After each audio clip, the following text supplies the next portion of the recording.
All right, here we are again, Baruch Hashem, with our Kaviyas in Tanya and Hayom Yom. So today is the 12th of Tishrei, and we have a very short one-liner. The Frierdiker Rebbe says that we are assured by covenant. In Hebrew it says bris krusa. It starts with this. There's a covenant which is made, established. And what is the covenant? This is the covenant between us and Hashem. That any wide-ranging effort, bris krusa, the tamulas, it's a wide range, avoidus mitzvos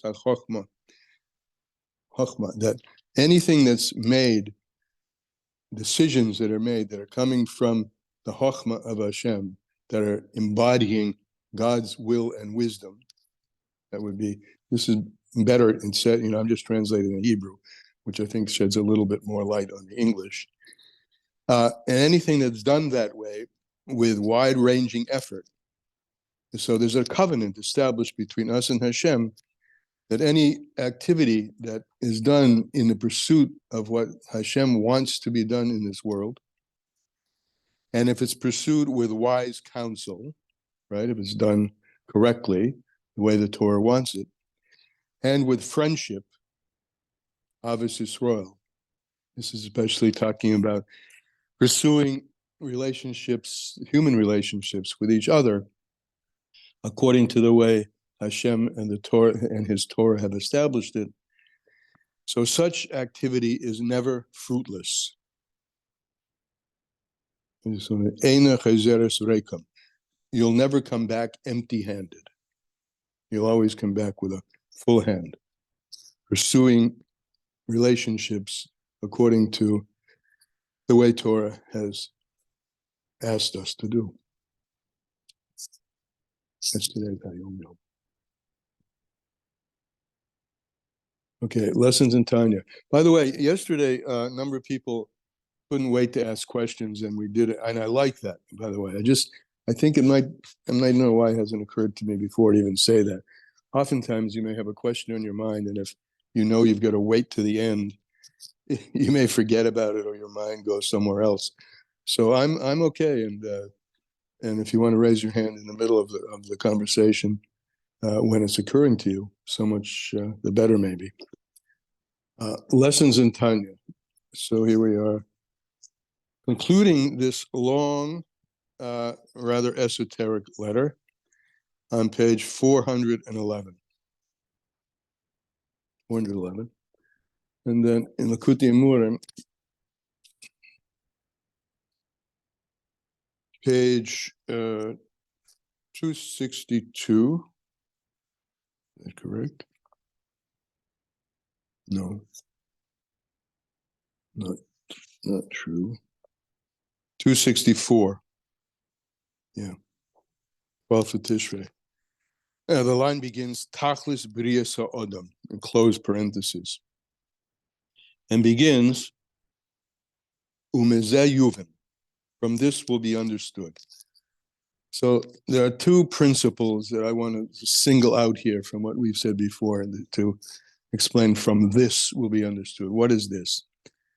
The two principles are Noitz Techilasin B'Soifon, the beginning is wedged in the end, and the principle or the concept of or choizer.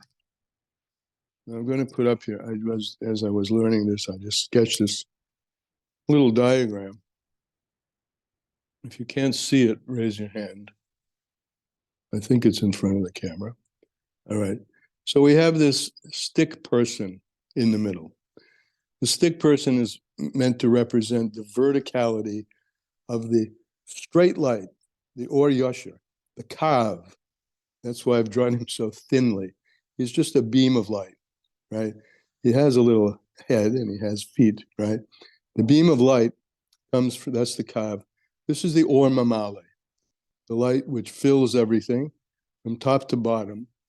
But it has a feature which we introduced really yesterday for the first time, that as this light comes down and down, and the Tzimtzum creates a certain opacity, and the mashal is given in the lessons in Tanya as atmosphere, density, so that light now begins to have a capability to be reflected off the density. Another mashal that we didn't bring yesterday, but that I think is appropriate, is a black hole. A black hole in space. A black hole in space, according to science today anyway, is a place which is trapping light.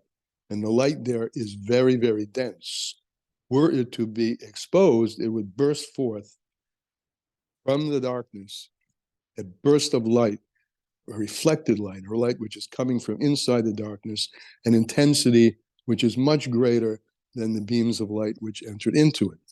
And that's the principle that we did talk in Tanya about the or choizer, the reflected light, has a power that the straight light didn't have. I gave a mashal yesterday about a mirror.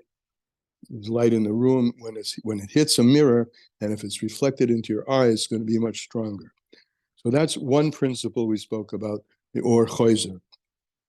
That's the kav coming down and down and down. The lower it comes, the more potential it has for intense revelation from the fact that it's going to be reflected. That's principle number one. Principle number two in Mizeh is this principle of Noitztich is lesson b'soifen. The beginning is wedged in the end. Now, this is the circle, right? You see, the circle is down here below, but its beginning, there's no top or bottom in a circle. So the beginning is wedged in the end equally. And what I've drawn around this is just the beginning of something that needs to be explained, and is explained in other places in Kosim. These makifim, there are circles within circles within circles. And the more makif, the bigger the makif, the lower its bottom of the circle is going to be. But in a circle, there really is no top or bottom. So the makif down here in this world is a result of the biggest circle, a makif, sheba makif, and as a result of which the end down here is indicative of a deeper, much higher source than any place else in all of reality. Okay, I'll pause here, but these are the two concepts: the or chayzer, the straight line coming back, and the or hasoive, where the end is wedged in the beginning. And this is the way Hashem constructs reality, all through the created levels. Okay? Now I'll go back, I'll go into the Tanya. From here will be understood Hativ very well. From here will be understood very well. The order of levels that we have in this world. From bottom up, we have doimim, that's the dalid, the earth, the inanimate, and from the earth sprouts forth sameach, which is plant life, chai, that's the ches, is animal life, and medaber is the speaking, from bottom up. And we see a phenomenon that the higher level needs the lower level. Remember, the earth is the place where God's wondrousness is revealed. The earth has a power of growth in it. The others don't have a power of growth in them. They need the earth in order to grow. So the next above the earth is the plant, which was definitely, you can see, it needs the earth to grow because it's rooted in the earth. And up above that is the animal, which eats the plant. We're speaking here about the pasturing animals, particularly the bovine animals, which are offered on the Mizbeah. And then finally, the man on top, the human. So we have these levels from bottom up: earth, plant, animal, human. Shehen bechinas, and they correspond to the four elements: offer, dust or earth; mayim, the plants; the next level. They need to be watered. Aish is fire, and that's an animal. An animal has a power of fire. And then ruach, spirit, which is the human. Human is a spiritual being, meaning connects to the spirit. Even though the animal is in the Seder Ahistalshalis above the plant, and the speaking creation, that's the human, is higher than the animal. Nevertheless, the animal lives, is sustained and lives mehatzameach, from the sameach, from the plant. And the human, the speaking, the one who connects to the spirit, to the more spiritual things, that element, that entity receives from both of them, from the plant and the animal. V'gam chokhmah v'das, and also this is true about look inside this human. He has a faculty of wisdom and understanding. This is also a function of growth from bottom up. How do we see that? She'ein hatinik yoda likrois abba va'ima ad sheyitum tam dogan. A child, a toddler, right, doesn't know how to call his father and his mother until that child has tasted the taste of porridge, dogan, grain, right? A tinuk is really a suckling, but we're using this as a stage beyond the stage of a newborn, where the newborn is just sucking milk from the mother's breast. The next stage in the growth is this, where the person starts to eat. And one of the first things we feed a person of that stature is a cereal or pablum or something that comes from the ground. And then that's the stage when the person, this is a big generalization, but in general, there's a consciousness is developing from the eating of the thing which is below it in the Seder HaStalshalos, which is the kernels.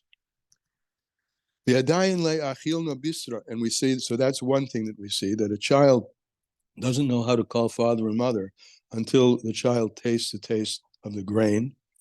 And then another thing we see, it's a Gemara, where Rav Nachman says to Rava about a question that's being posed on an issue in the Gemara. He says, I didn't answer you yesterday on this question because I hadn't yet tasted the taste of meat, which is the next level up. So we see from this that the bottom gives life to the higher, right? Higher above depends on next lower below. Again, the beginning is wedged in the end. The bottom is the source of life for everything above it. Rosa, your hand is up. I just wanted to ask this. I don't know, I guess there are different views. On one hand, when you eat, like eating meat, would make a person be further from Hashem, like kind of. No, this is going up the chain. This way is the earth gives rise to the plants. The plants are eaten by the animals, and the animals are eaten by the human. Not to say that the man doesn't eat the plant. The plant, he does. We eat vegetables too, but higher in the hierarchy is the animal life, and animal flesh, meat, has something to give.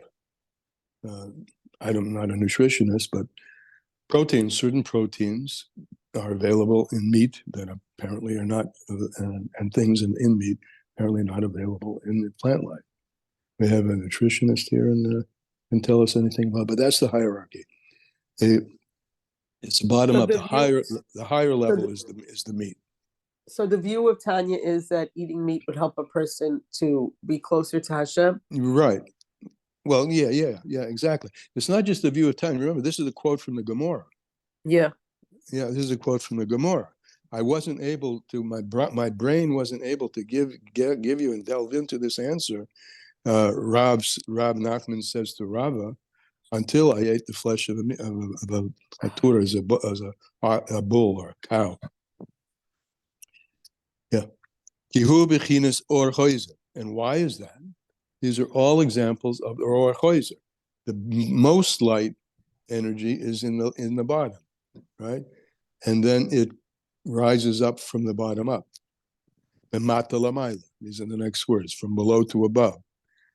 Mitachiyas ha'asiyah, from the bottom of the world of Asiyah, which is planet Earth and the Earth on planet Earth. Is where there is revealed in a much greater strength ha'ora de ha'ora, the ray of the ray. It's reflected. And the reflected light, it's reflected, which is an intensity from bottom up, and it's an example of the beginning point being wedged in the end, which is the circle. And down there at the bottom, reflected up and wedged the beginning in the end, comes the Or Ein Sof. The Or Ein Sof is reflected. That Or Ein Sof, Hasoiviv Kol Almim, which in the diagram here is the circle that surrounds everything, where there's no top or bottom. But if you call this the bottom, you see that it's connected with the top. That's the Or Hasoiviv. The Or Ein Sof, Hasoiviv Kol Almim. And then Mehakav, the Kav is this beam, which comes from the top to the bottom and the more dense things are down here below, it's more reflected. And the reflected light has an intensity. So these are two key principles of how Hashem constructs reality. And why it is, as we're going to end soon, why deeds down here below, Maisa mitzvahs, are so important. You probably are getting it already, because the end is wedged in the beginning, and the end is down here in the deeds that we do on planet Earth, and because of the fact that down here is where you get the greatest reflection and the strongest intensity of light beaming up, lamata lamayla, from above to below. From the kav, I'm at the second line on the bottom of page 264, and mihakav, and this is reflected from the kav, the Or Ein Sof, the infinite light, shebesiyim ragle hayoysher, which is reflected down here from the feet of the straight light, the Or Mamali. It's reflected back. Of Adam Kadmor, of that supernal man. This is the supernal man. This little head and stick figure is the supernal man. The structure of Adam that exists from after the Tzimtzum all the way down to this planet Earth. Now, the feet of Adam Kadmor, the beginners or Choizer in the category of what we call reflected light.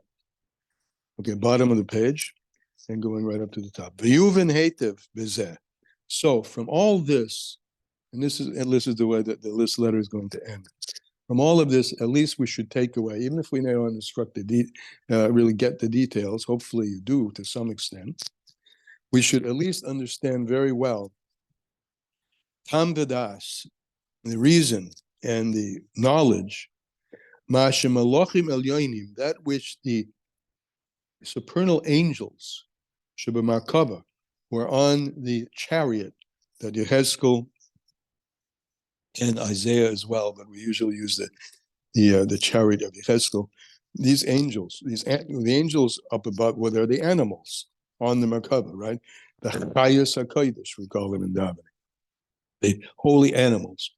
So from this we'll understood why these holy animals, these angels on the supernal chariot, in a shore, on the right was the face, on the left was the face of an ox, Upene Nesher, and the bird, etc. Why these angels, these beings, these high spiritual beings, Nenin Ma'oid, why they get so much pleasure, Vinizunim, and are sustained, Umistafkim, and are content and happy with, the Ruach HaBehema, the spirit of the animal, the ha'oif, and the birds, ha'oila alehem, which rise up to them, mehakarbonis she'al gava mizbeach, from the karbonis on the mizbeach, right? We offer bovine animals, and we offer birds down here below, And this reach nichayach, right? That's the expression in Chumash throughout for what this does. It says reach nichayach laHashem. This is a pleasing smell to Hashem. And what we're talking about here is revealing why is it so pleasing? Because the animal down here below, is wedged in the spirit way, way up above. And so when that spirit is released and goes up from the fire on the Mizbeach, which burns up the flame upward of, let's say, the korban, that reaches up to its source up above, and they're getting pleasure from that. They're now united with their source from the korbanos, which are on the Mizbeach. Ukadiktuk loshen hazoya kodesh, and this is reflected in the exactitude of the language of the Zohar. The Zohar says about these angels, they're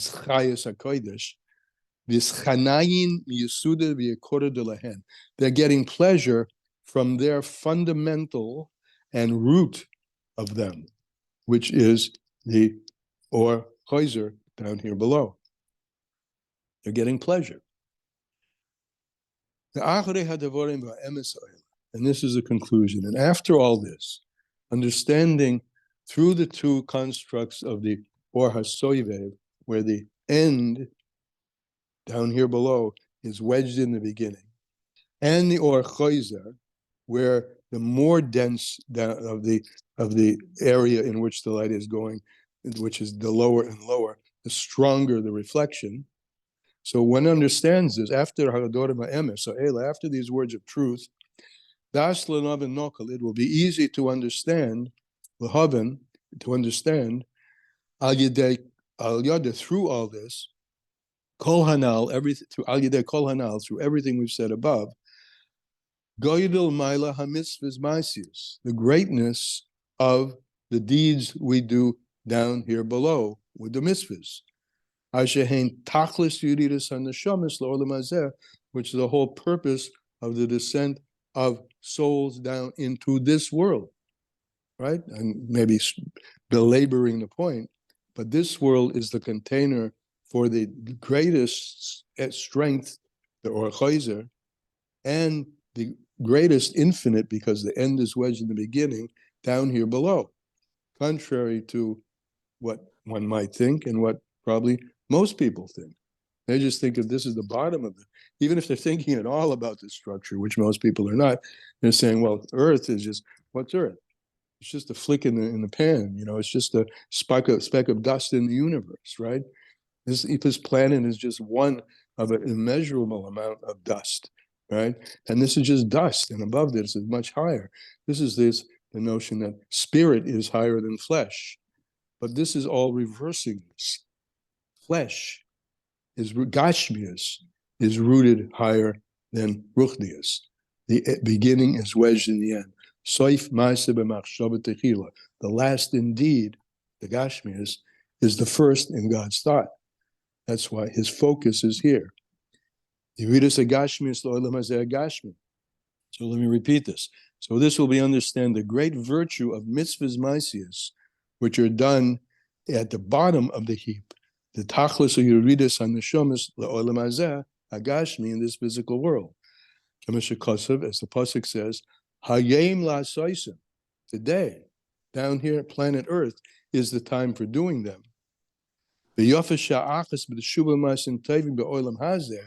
And more beautiful, better, is one moment of shuva and good deeds in this world. Mikol Chai Olam Haba. Mikol Chai Olam Haba is ruchnius. This is gashmius, but this is where the essence is. That's the end of this. That's the punchline end of this whole treatise about how reality is structured, with the Or Choizer and the end being wedged in the beginning. Chayanka. I was thinking, when it talks about the behemoths and the animals being shafted and how it raises the animals in the chariot. I was thinking, I guess the Kateris, the burning of the incense was the mineral kingdom. Yeah, you could say that that's even higher, right? because it's coming from the lower. So I The was trying, Keteris is coming from the mineral and the plants. And that's why the Keteris is the big deal on Yom Kippur. And the Keteris, the Kohen Gadol goes into the Holy of Holy and fills the room with the smell of the Keteris. That's an even higher level. I was trying to think of what mitzvahs we do using minerals. And I couldn't think of anything. Then I realized lighting fire. Lighting fire. You Why is take, that with mineral? Why? like, Well, it's not a match from.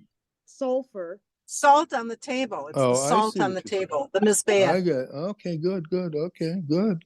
Oh, salt on the table. Okay. Good. Excellent. Salt on the table, sulfur in the match.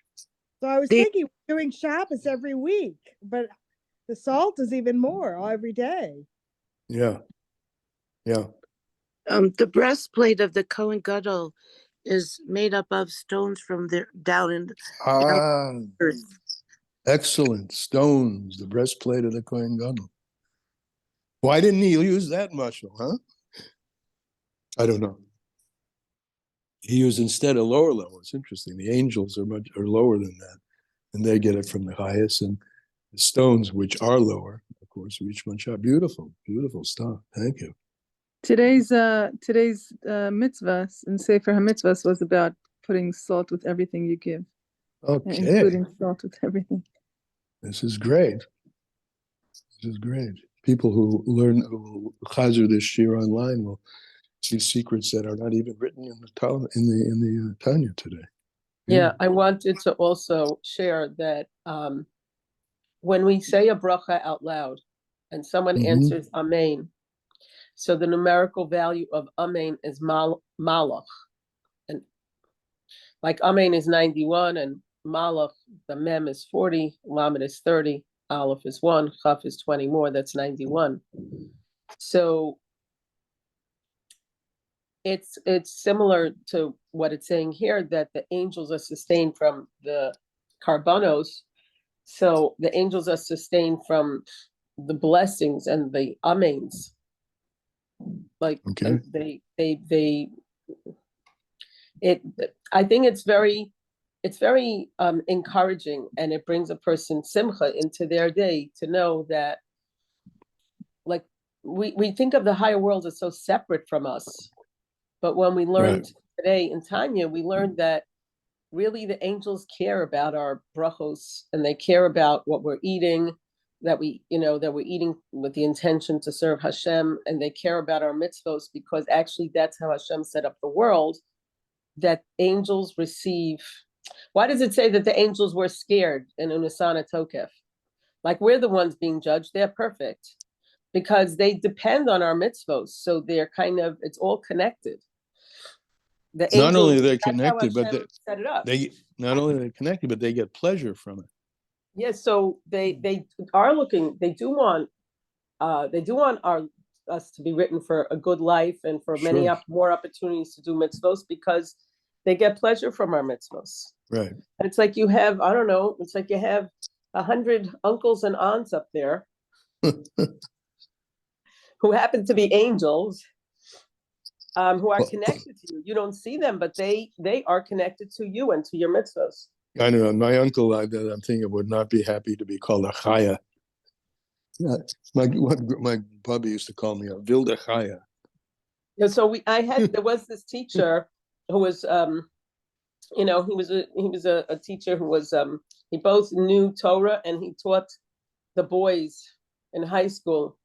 My son was in his class, and he came to us several times, many times a year, when he was my son's teacher. So he called these students the Chayos HaKodesh. Okay, beautiful. All right, I think we got a lot of beautiful takeaways from here today. That's great. All right, anything else before we move on and carry these things into the day with us? Okay, beautiful. See you tomorrow. Emir Sashem. Have a good day, everybody.